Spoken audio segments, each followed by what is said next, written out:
If somebody said to me, Andrew, what would be the two things that you would see from somebody who put the pride aside? Here's a big one. Hiring people that are better at it than you, okay? That is a result of putting pride aside.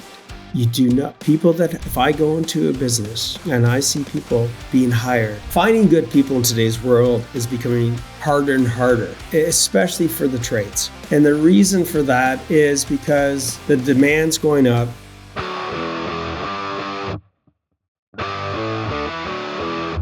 I want to dive into this actually a little bit, Andrew, because I think, again, I thank you for all of these insights, and you're bang on, and I can feel the passion coming through this and how important you feel this is to help people.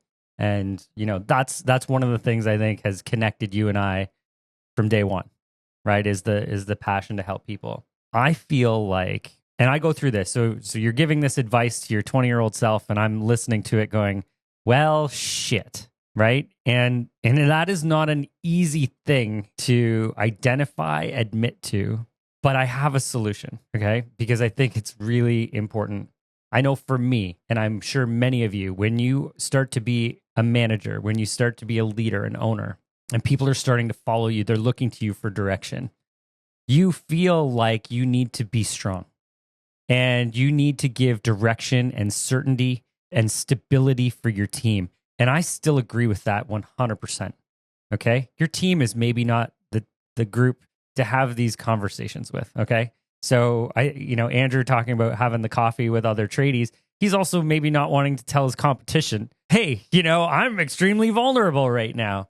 And I get that. So, being a leader, being a CEO, being an entrepreneur, having people who are looking to you for direction and want to be excited about the path that you're on together. That's still, I feel, and Andrew, I want your take on this, but I still feel that is part of being the leader in creating the path. But, and there's a big but, Andrew is, and I got chills even when you were saying this, thinking of how important it is that you have that outlet and you have that person, that community that you can have those conversations with. And I know, Andrew, and this is maybe a little bit of a push towards PFC, but we've done it as well. Other people are going through the exact same thing that you are. And, to Andrew telling the story about having the coffee and no, he's not doing okay. I'm sure the contractor he was talking to said, yeah, everything's good. He's struggling too. 100%. Right? And 1,000 with the same thing, probably. Yeah, same thing, same problems. But, that pride is coming in where it's like, oh no, look at me. I'm a CEO. I'm building this business. I'm invincible. You know what? That's where burnout happens. That's where, breakdowns, emotional stress, health issues are happening. Here's my solution to this, okay? And I know Profit for Contractors very well. We've been a partner with them and work with their clients and support their mission. We have for the last 10 years. Whether we were working directly with them or not, we were still sending people to PFC because of what they've built. Find yourself a community of like-minded people where you're able to share your struggles and your wins and support each other, right? Coaching. So let's break down Profit for Contractors, but back to my being a business owner is important. That brings a different perspective than not. If a coach has not been a business owner, they're not relating to you in the pain that you're going through. Second is the experience in your industry and in your space, understanding the pain points that have actually happened, how they can help you solve them. Super powerful. Okay. That's a coach. You add community into this, right? Which is a coaching community where people are all out to continue to pursue excellence, become the champion CEO, and they want to become the best version of themselves. Get together with these people. And then the next level is, holy shit, you can share that you're going through difficult times. And you can have that exposure, you can have that release. And you know what? 95% of everybody is going to say either I'm going through the same thing or I've been through that too. I know exactly how you feel. This is how we got out of it. And so, you combine the coaching with community. Guys, this is, I know Andrew put it as pride, but it's like that's the secret weapon. Right? Find that, whatever it is, whether it's working with our team, whether it's working with Profit for Contractors, whoever it is, find that community, find that coaching group that can guide you, get you there faster, but also give you the community to share your wins, share your failures. You know, like as business owners, sorry, Andrew, and I'm on my rant here. It's like as business owners and we've got t-shirts that are made up that say it must be nice, right? Everyone who doesn't own a business looks at you and you say, yeah, everything's great, everything's perfect. Everyone looks and goes, oh, it must be nice that you can go to your kid's soccer game, or you can go to the Blue Jays game in the World Series, or whatever that is. But they don't understand what's happening behind the scenes, the struggles, the stress, you know, the self-improvement, the guidance, the investment that it takes to get there. And that's totally cool. That's why we don't talk to those people about what we're going through. Find that community, guys. It is, you know, Andrew, I'm so glad you brought that up because it's so powerful. Yeah. And you know what I would say? So, Bob, you're bang on. Okay. If somebody said to me, Andrew, what would be the two things that you would see from somebody who put the pride aside? Okay. It's called put the pride aside. Okay. And let the leader thrive. Okay. Is what Bob just said, guys. Right. And whether that's a local BNI, business networking group, or a chamber of commerce, or whether it's reaching out to, you know, Bob's business or mine or whatever, it's there. All right. It's there. You know, you can even begin to share it with some of your family members, guys. Like you got to get it off your head and have it actually being discussed. Because if having it stick in your head is holding you back. So that would be one key way of me seeing that somebody's living, you know, putting the pride aside. I'm gonna give you number two. It has to do with your team. Look at all these freaking balloons. Okay. For those of you watching video, I don't know why balloons just went up. It was like a celebration moment. They're like, hey, one more. Give us one more, Andrew. Exactly. Yeah. Woo. Okay. Is ready for this, guys? Here's a big one. Hiring people that are better at it than you. Okay. That is a result of putting pride aside. You do not, people that, if I go into a business and I see people being hired that are constantly less than the owner in that specific position, I know the owner's not put his pride aside. I go into a business where there's somebody that's hired, whether it's an accountant or Bob's firm, that's better, okay, at it than them, or whether it's managing jobs or quoting jobs or whatever that is. I know the owners put the pride aside. And when an owner builds a business with people that are better than them, then the business is not them. Now it's a real business. Okay. That applies on the personal side. If people surround themselves with people that are less than them, instead of surrounding themselves with people that are friends that are like them, but have attributes that are better than them, those people in business and personally are going to thrive. The people on the other side, they're just going to survive. Why? Because everything is going to, in some form or fashion, is going to go back to them because of this mindset of not letting go. Like, oh, I got to control this. Oh, I can't. Ooh, you know, I can't let my pride go here. I've got to protect myself and control everything. So that's just something to think about, guys. That's some deep thinking there. I love it. I love it. I wanted to just quickly talk about your book because I don't want to. I don't want to miss that. And I left my copy upstairs, so there's my Amazon, but we've got Andrew's. So how to steal your competitors' tradespeople ethically, and then there's a warning sign. It says either you get the top talent or they get yours. Tell me about this book.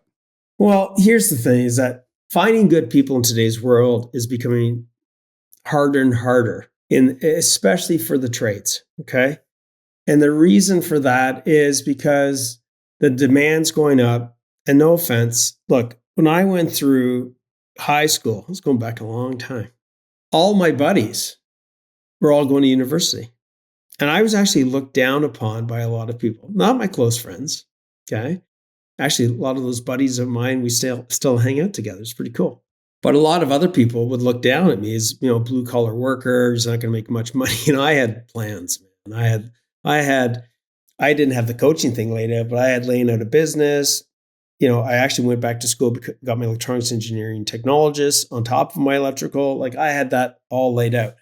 But one of the problems is in the trades, it was never supported, and it's still not supported at the level that it needs to be. So now we have a massive shortage of tradespeople, like a massive shortage of skilled tradespeople. I'm not talking even just the laborers is hard to get because people don't want to get their hands dirty. People don't want to, plumber, oh my God, you got to deal with this and that. It's like, yeah, dude, but somebody's got to fucking do it. Like, what the hell? So now we have this massive shortage. So what's that got to do with the book? So even with this massive shortage, I still believe that there's plenty of tradespeople that contractors have access to. You're like, Andrew, that's a contradiction. It is a bit of a contradiction, but it depends on how you look at it. So the reality is this, Bob. Back into the 90s, Andrew keeps using the 90s. Yeah, because it's true.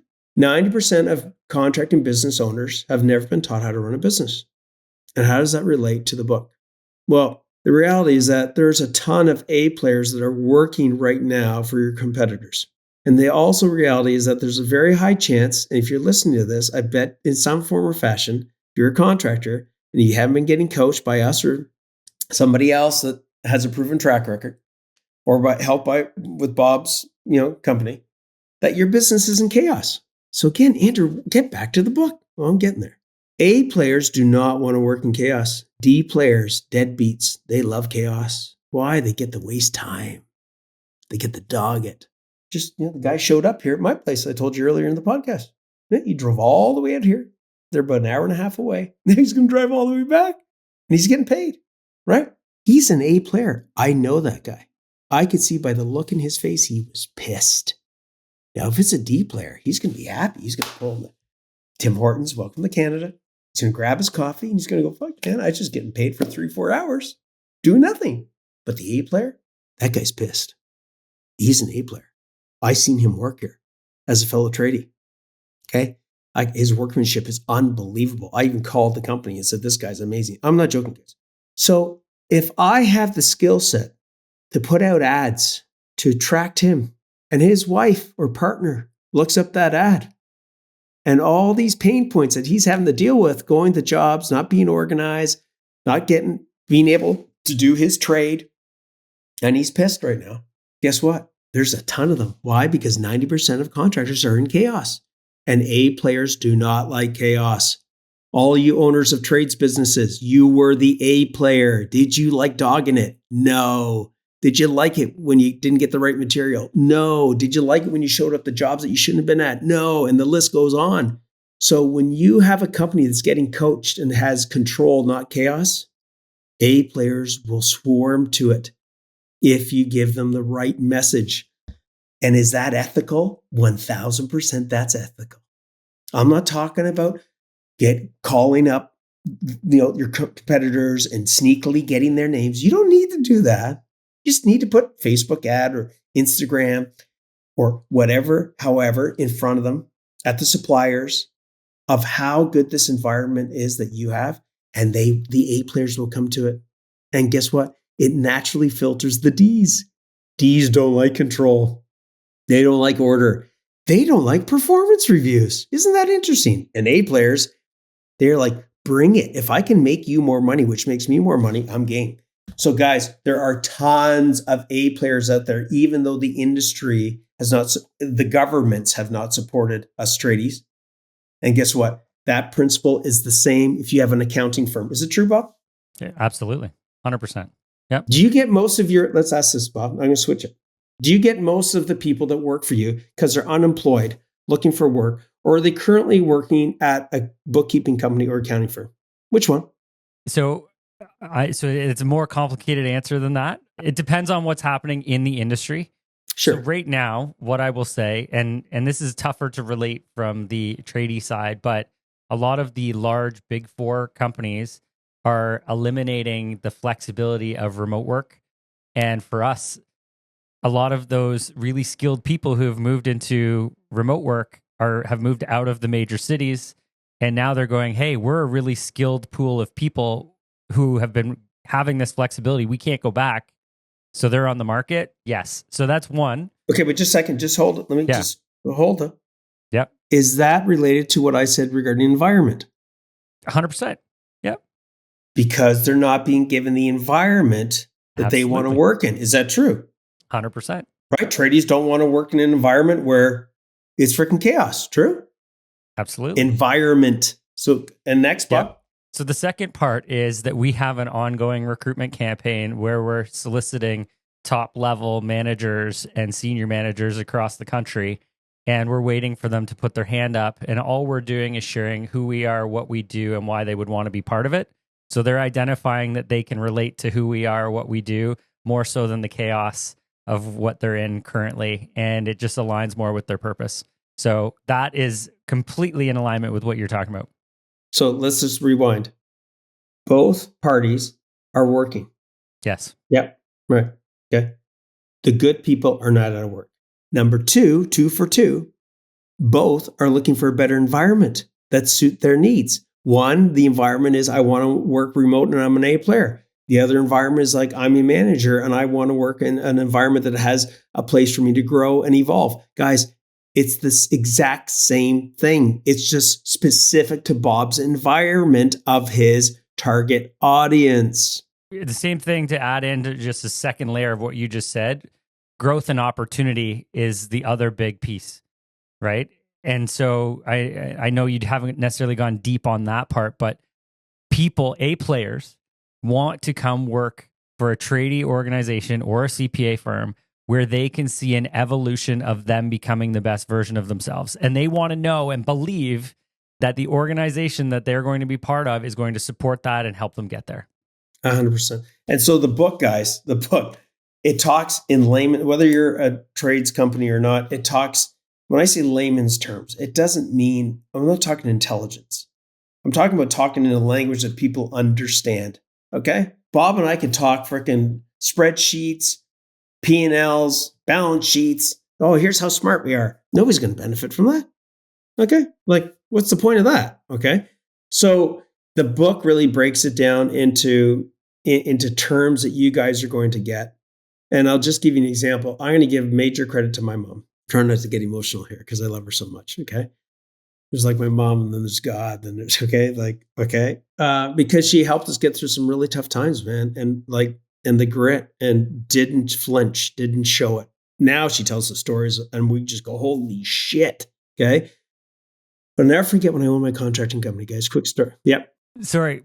I think there's a key connection there. So your mom, when we were talking about, the challenges and hardship of being a CEO and having to have that outlet, but also show strength as a leader, right? So I think just a quick connection there. It was like your mom was doing that exact same thing. She was leading you, guiding you along the way, but was also struggling and just showing up and giving you the confidence that you guys would be good.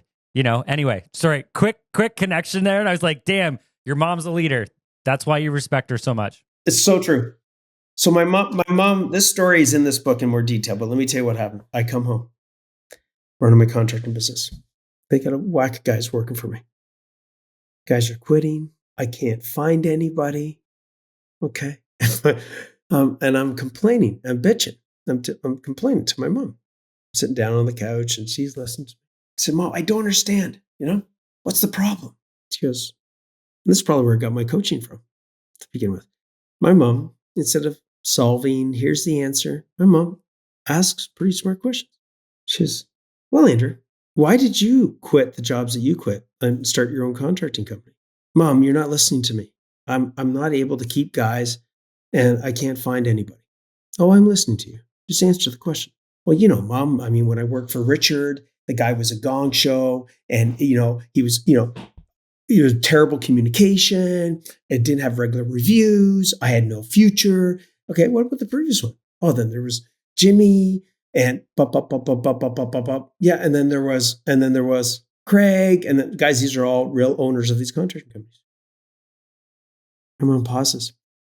She goes, so what I heard was this. Oh damn! Well, damn. When it starts that way, you're like, oh damn, here it comes. And I literally was leaning into I literally went back like this in the couch. She goes, so let me just ask you one more question. From you and I talking over the last while since you opened up this business, last couple of years. Yeah. Are those the same things that are going on in your company? What a dagger to the heart. Shit. Aren't you working like 80, 90 hours? Yeah. Aren't you like dropping the ball all over the place?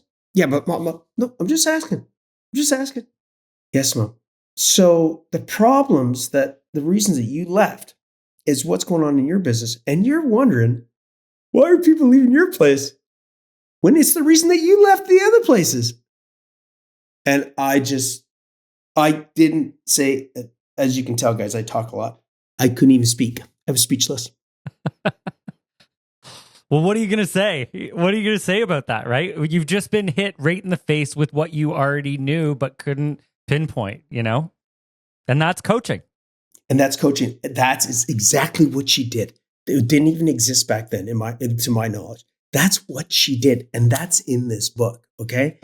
And that conversation, it was only 2 weeks after that convo, guys, that when I came home late and I went into that cold shower, there was something planted a seed in my brain, and I went, boom. On top of the fact, let's not get into this. I'll give one other person credit here. My brother, Bob.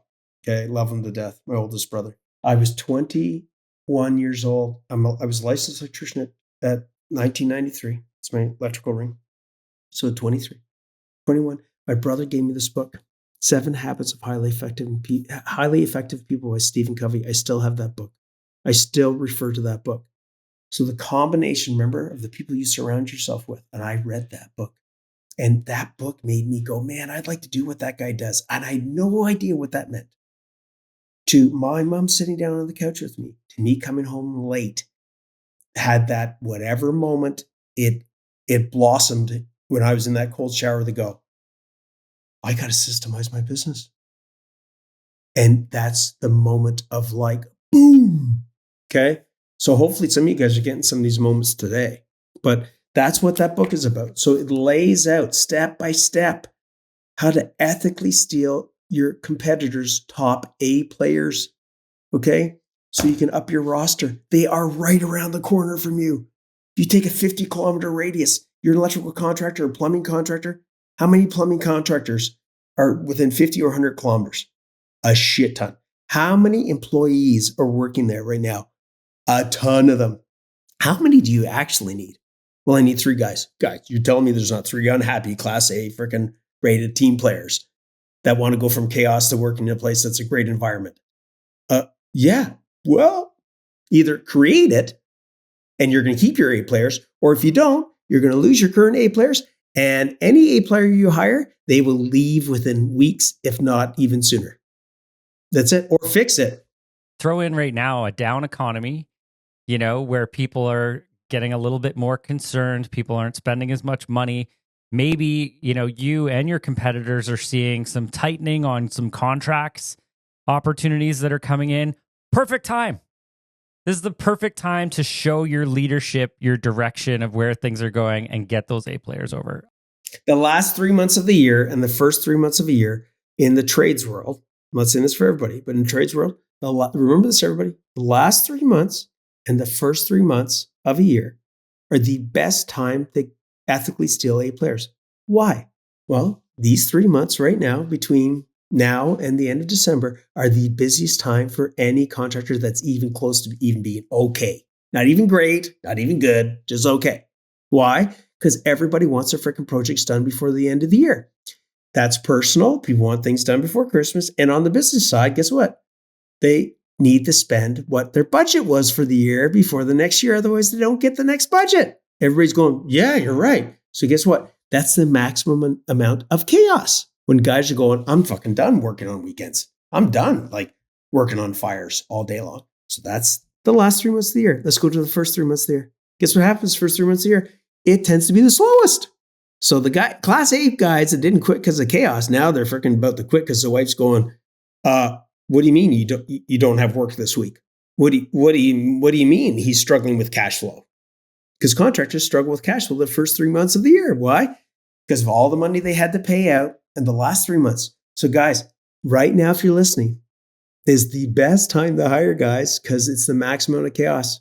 First 3 months of the year, Best time to hire because guys are not feeling that there's stability. Oh my God, Andrew. Yeah. So there you go. 100%. Guys, I'm going to put the link to Andrew's book in the show notes here in the comments below. So you guys can grab that. I see that it's on Amazon as well. So we'll put that link in there. Andrew, just sort of to take this to the next level, right? And we talked about profit for contractors as being, hey, this should be the number one focus. I actually wrote this in my book, The Wealthy Entrepreneur, that the number one priority for every business owner should be to be maximizing their profits. Because if they don't have profits, they don't have a sustainable business. If you don't have a sustainable business, you can't maximize your impact. If you can't maximize your impact, you can't, it goes on and on and on. It all starts with the foundation of profits, right? And you also mentioned, sort of alluded to, in Profit for Contractors, are there other things that you guys coach and give systems to, sales, marketing, operations? I want to just tie in this one. I'm guessing you have tools related to recruitment and building a team that are inside Profit for Contractors as well, correct? Next level. Ask yourself how many books are out there specific to contractors on how to ethically steal your competition. Okay. So guys, these are the principles. This is as much as I can give you with being ethical to our Champion CEO clients that we work with. Okay. Because ethics is very important. Okay. To me and our values here at PFC. So yeah, complete game changer tools from, what applications to use, the onboarding process, how do you find them? Well, there's really 4 key areas, guys, that you got to master, whether it's through me or somebody else. I don't know. You need to know how to master how to find them.